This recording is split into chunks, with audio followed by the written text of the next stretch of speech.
ఇంతవరకు తెలుగులో, హిందీలో ముద్రితమైంది అనేక మంది విద్వాంసులకు, ఉపాధ్యాయులకు, వ్యక్తులకు, పరిశీలకులకు పంపించినాను. వారి దయ అనుకోండి, వారు చాలా బాగుంది అంటున్నారు. చిన్న చిన్న లోపాలు ఉంటే వాడిని సవరిస్తాను. ఇది సంస్కృతంలో జరుగుతుంది అనువాదం, ఇంకా కాలేదు. బంగాల్లో అయిపోయింది, ముద్రితం కాలేదు. ఇంకా కర్ణాటకకి ఇచ్చిన, తమిళనాడుకి ఇచ్చినాను, కేరళకి ఇచ్చినాను, గుజరాత్కి ఇచ్చినాను, మహారాష్ట్రకి ఇచ్చినాను, పంజాబ్కి ఇచ్చినాను, ఒడిశాకి ఇచ్చినాను. మీరు నాకు సమయం ఇస్తే నేను దీన్ని మొత్తం దేశం వ్యాప్తం చేస్తాను.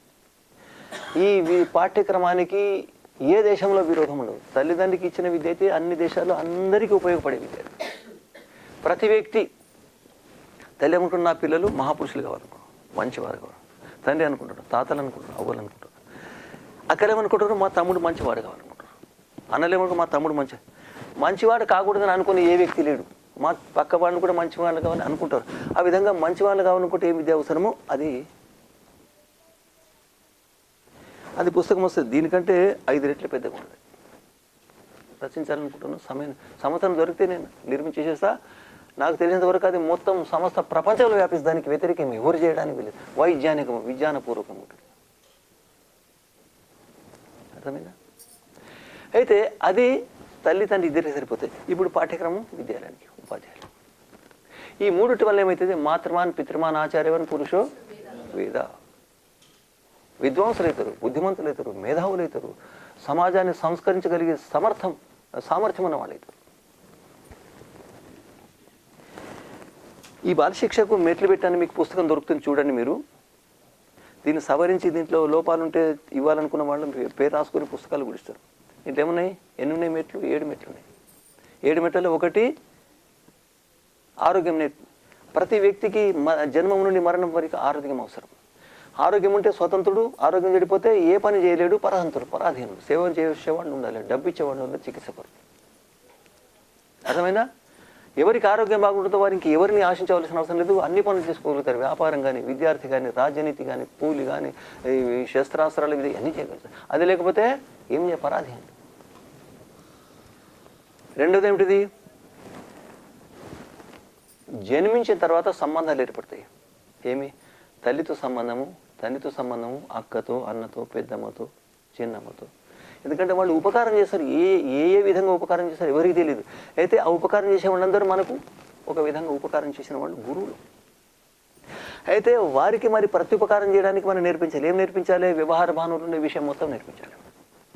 ఎవరెవరు ఏ విధంగా మనకు సహకరిస్తారో, ఉపకరిస్తారో వారికి మనం పెద్దగా అయిన తర్వాత ప్రత్యుపకారం చేయాలి. తల్లికి చేయాలి, తండ్రికి చేయాలి, అన్నకి చేయాలి, అక్కకి చేయాలి, ఊరి వారికి చేయాలి, ఆవుల కొరకు చేయాలి, రాజుల కొరకు చేయాలి. ఈ విధంగా మనకి ఎవరెవరు చేస్తారో దాన్ని ఆలోచించడానికి కూర్చుంటే ఆ విజ్ఞానం అవసరం. ఇది విద్య నేర్చుకోవాల్సింది. పరిశోధన ఇదే పరిశోధన. ఒక ఆఖరికాయ మీద పరిశోధన ఏం చేసుకుంటారు? ఆఖరికాయ మీద పరిశోధన చేసుకోండి. గుమ్మడికాయ మీద పరిశోధన ఏం చేసుకుంటారో చేసుకోండి. ఇది పరిశోధన చేయవలసింది. అయితే ఏ విధంగా ఇన్ని విషయాలు వాళ్లకు నేర్పించాలి. అర్థమైందా? ఎవరెవరికి ఏ విధంగా. మనకు పొద్దున్న లేవగానే పాలు కావాలి. పాలు ఎవరు చేస్తారు? ఆవు పాలు తెచ్చేటోళ్ళు. ఆవు మనకు ఉపకారం చేస్తుంది. ఆవును పెంచి పెద్ద చేసి తెచ్చేవాళ్ళు ఉపకరిస్తారు. ఈ విధంగా ఎవరెవరు మనకు సహకరిస్తున్న వాళ్ళందరినీ బాగా తెలుసుకొని వారికి ప్రత్యుపకారం చేయడానికి ప్రయత్నం చేయాలి. అప్పుడు మనము సమాజంలో రాణించడానికి వీలుంటుంది. మనం భగత్ సింగ్కు రుణగ్రస్తులమే లేమా? మనం భగత్ సింగ్కు రుణం నుండి ముక్తులం కావాలంటే ఏం చేయాలంటే భగత్ సింగ్ లాగా మనం ప్రయత్నం చేయాలి. ఇది రెండోది వ్యవహారం అంటారు. ఎవరితో ఏ విధంగా వ్యవహారం చేయాలో చాలా పెద్ద విద్య. ఇప్పుడు దీన్ని ఇంతకు సమాపన చేస్తాను. ఒక వాక్యం చెప్పరు. వ్యవహారం గురించి లేనే లేదు. నేను చిన్నప్పుడు చదివిన నీతి లేనివాడు కోతి కంటే పాడు అని. ఇప్పుడు ఎవరు చెప్పరు. అది మానవుడు వ్యవహారం ద్వారా ఒక సమాజాన్ని మార్చేయగలుగుతాడు. వ్యవహారం గురించి నేను ఇక కొన్ని విషయాలు చెప్పడానికి ప్రయత్నం చేస్తాను.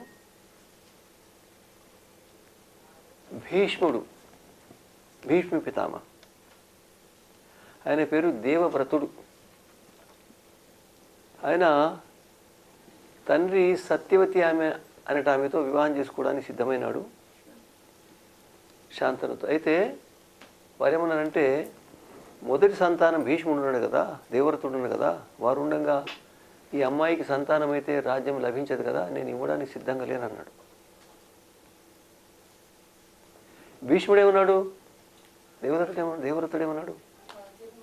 ఓహో, మీరు మన ఆదర్శాన్ని పిల్లలకు నేర్పలేదు. పిల్లలకు నేర్పవలసింది నేర్పలేదు. ఈనాడు మీ పిల్లలు మిమ్మల్ని గౌరవించే స్థితిలో లేరు. మన చిన్నలు మనల్ని గౌరవించే స్థితిలో లేరు. ఒక ఘట్టం విన్నాను నేను. ఉదయం కూడా ఒక ఘట్టం చెప్పినాను ఇప్పుడు ఇంత క్రితం. ఒక కొడుకు పాతాళ దేశంలో అమెరికాలో ఉంటాడు.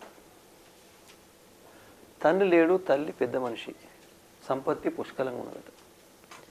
అయితే ఒకసారి 2 సార్లు 3 సంవత్సరానికి 2 సంవత్సరాలకు ఒకసారి వస్తాడు, తల్లిని కలిసిపోతాడు. ఒకసారి వచ్చేమన్నాడు, అమ్మ నువ్వు ఒక్కదాన్ని ఏముంటావు, పెద్ద మనిషివి, నువ్వు వంట చేసుకోవడం కష్టము, నీ సేవ అవసరం, ఎవరు చేసేవాడు లేరు, అందరం కలిసి ఉంటే అక్కడనే బాగుంటుంది అంటే సరే అని కొడుకు మాట. ఇంకెవరు లేరు కదా పెద్ద. ఇప్పుడు ఏం చేయడం, మళ్ళీ మాటి రావడం పోవడం అవసరం లేదు, అక్కడనే అందరం ఉందాం సరే అని ఆ భూమి ఇల్లు మొత్తం అమ్మేసేసారు. మీకు అర్థమైపోయింది ఈ ఘట్టం చెప్పినాను కూడా. ఆ తర్వాత విమానము నిర్ణయం అయిపోయింది, పోవడానికి సిద్ధం. కొడుకు తల్లి విమానాశ్రయంలో కూర్చున్నారు. అమ్మ నేను ఇప్పుడు వస్తాను వెళ్ళిపోయినాడు. 2-3 గంటలైంది, అది ఏడుస్తున్నది. అయితే వచ్చి అమ్మ ఏం సంగతి అంటే, అయ్యా నా కొడుకు నన్ను విమానం ద్వారా తీసుకుపోవడానికి సిద్ధంగా ఉండే, పోయినాడు, ఎక్కడ ఉన్నాడో తెలియలేదు. అమ్మ విమానం అయితే వెళ్ళిపోయింది. జరిగిన ఘట్టం చెప్తున్నాను. దీనికి కారణం ఏమిటంటే ఈనాటి విద్య, ఈనాటి శిక్ష అది విద్య కాదు.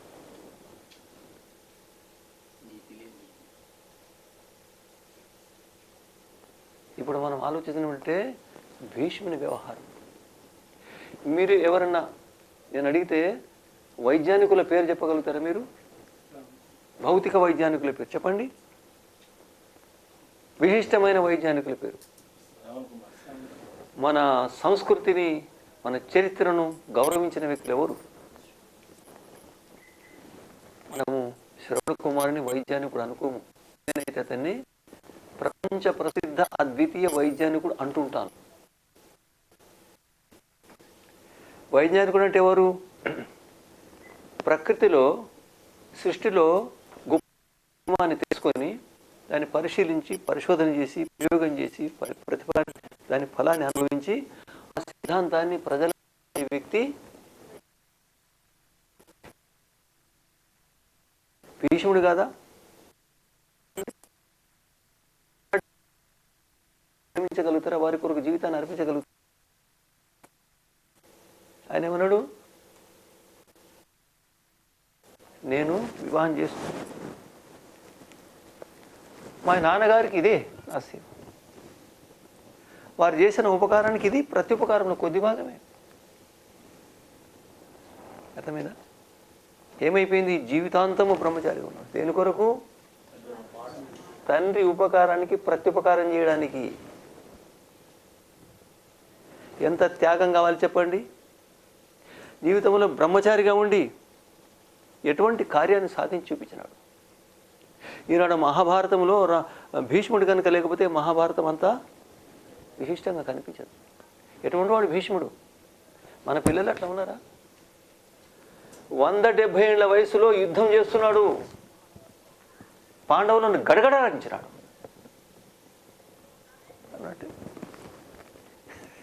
తాతగారు మీరు ఎట్లా చనిపోతారు చెప్పండి,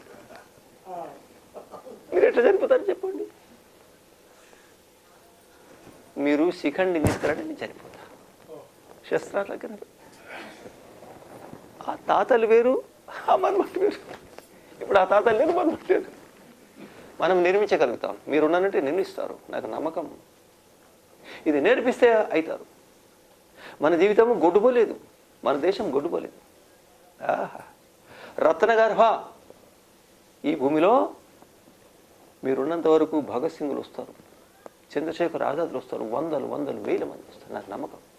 మీకు ఈ మాటలు చెప్పేది తెలియదు. మీరు ఏం చేస్తారమ్మా? రకరకాలుగా భోజనం చేసి పిల్లలకు మంచి చెప్పులు, మంచి అంగీలు, మంచి లాగులు, మంచి తెచ్చి చుట్టూ పెట్టి కూర్చుండి ఎప్పుడు పాఠం చెప్పరు. పిల్లలారా, మేము తల్లిదండ్రులము, మేము మీ కొరకు జీవితాన్ని అర్పించినాము. మీ సుఖములో మా సుఖము, మీ కష్టములో మా కష్టము మీ కొరకే సమర్పిస్తున్నాము. మీ వస్త్రాలు, మీ పుస్తకాలు, మీ భోజనం మేము చేస్తున్నాము. అనేక కష్టాలు అనుభవిస్తున్నాము. మీకు తెలియదు, మీరు పెద్దగైన తర్వాత తెలుస్తుంది. మీరు మా మాటను వినండి, మాకు సంతోషం, లేకపోతే మాకు సంతోషం కాదు. మీకు విలువ వస్తుంది, మీ సమానం జరుగుతుంది. మీరు చెప్పండి, ప్రతిదినం కూర్చుండి. ఏమో దూరదర్శనం చేసుకుని కూర్చుండి, అడుగు దూరదర్శనం చేసుకుని చూస్తుంది. ఏమైతే దాంతో ఈ దూరదర్శనం ఏంటి తెలిసినా మీకు దూరం చేస్తుంది మనుషులు. ఎవరికి? భగవంతుని దూరం చేస్తుంది. అర్థమైందా? ఆ భీష్ముడు ఏమంటే, నేను ఒక్క దినము 10,000 మందిని చంపగలుగుతావు. సమస్త పాండవుల సైన్యాన్ని ఒక్క నెలలో భూమి మీద ఒరిగించేసేస్తాడు. ఎవరు? మన పిల్లలు అట్లా కారా? మనం సంకల్పం చేసుకుంటే అవుతాం. భీష్ముడు అంటే విశిష్టమైన వాడిని కూడా కావచ్చు. ఇప్పుడు ఒక పిల్లవాడు వచ్చినాడు గురుకులానికి, 9-10 ఏళ్ళ పిల్లవాడు. కంటి రెప్పల మీద ఉండే ఈ వెంట్రుకలు పోయినాయి, వెంట్రుకలు తెల్లగైనాయి. ఏమిటంటే తల్లి ఏమంటుంది, స్వామీజీ వీడు దూరదర్శనం గారు కూర్చుండి చదువుతుంది, చూస్తూనే ఉంటాడు, చదవడు.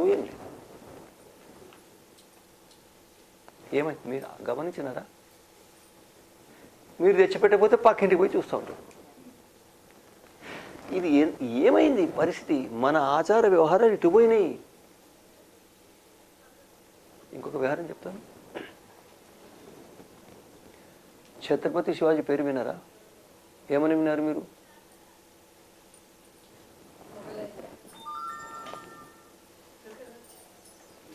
ఛత్రపతి శివాజీ తల్లి పేరు ఎట్లున్నది? ఆమె మీ లెక్కనే తెలియదు.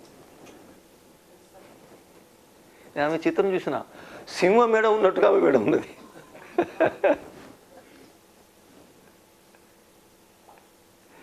ఛత్రపతి శివాజీ గారికి మొగం చూస్తే భయపడుతుంది.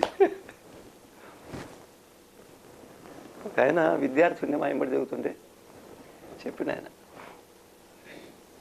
ఒక ఊరిలో ఒక తండ్రి లేడు, కొడుకు వ్యాయామం చేసి బలవంతుడు అయిపోయినాడు. బహుళాతుడు ఊరిలో పెద్ద పైల్వాన్ అయినప్పుడు కొంచెం అట్లా వస్తుంది గర్వం. నేను ఒకసారి తల్లి మీదకి అట్లా అన్నాడు, చేపట్టుకో మాట్లాడతావు, నువ్వు ఊర్లో పైల్వాన్, నా ముందట కాదు పైల్వాన్ అన్నాడు. అన్నాడు, పట్టుకుని విడిపించుకోమని చెప్పింది. తిరిగిండు, పాము తిరిగినట్టుగా. ఆమె తల్లి అంట.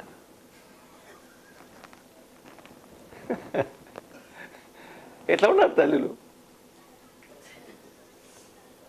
ఆ తల్లులు ఎట్లా ఉంటారంటే, వాళ్ళు చూడగానే పిల్లలు, ఓహో మా దేవత, మా అమ్మ, మా గురువు, మా రాజు, మేము సేవకులు, ఆ భావన రావాలి.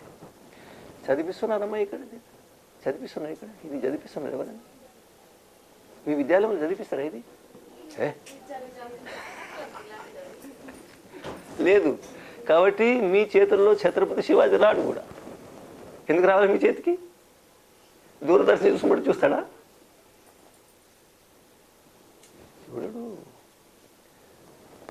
ఆమె ఉక్కు మనిషిని చేసింది. ఎవరు? జిజమాత.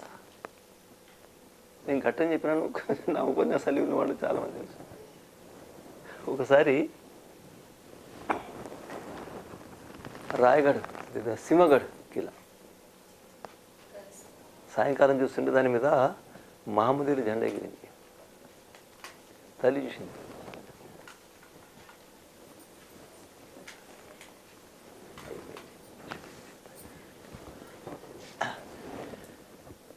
పిలిచింది. మీరు పిలిస్తే మీ కొడుకు వస్తాడా? రాను పోంటాడు.